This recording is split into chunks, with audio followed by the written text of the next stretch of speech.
What's up, guys? It's Samir from Little Beaver Store, and in front of me I got one of these Little Beaver earth drills. I'm going to show you guys today how to attach an auger to your Little Beaver earth drill, as well as an auger extension if you have any bigger, deeper hole projects that require a longer auger.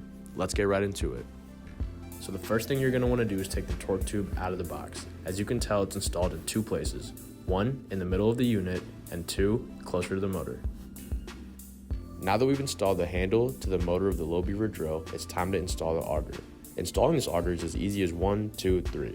Grab the handle, grab your auger, and lock it until you guys hear a click, which will let you know that you're ready to go and the auger is ready to use. If you want to install an auger extension, it's going to be the same process. Grab your auger and grab your extension piece and click them together until you hear that lock, which tells you that you're ready to go and secure. This install shouldn't take more than 5 minutes, and as you guys can tell, it's a one-person job that can be done anywhere at any time.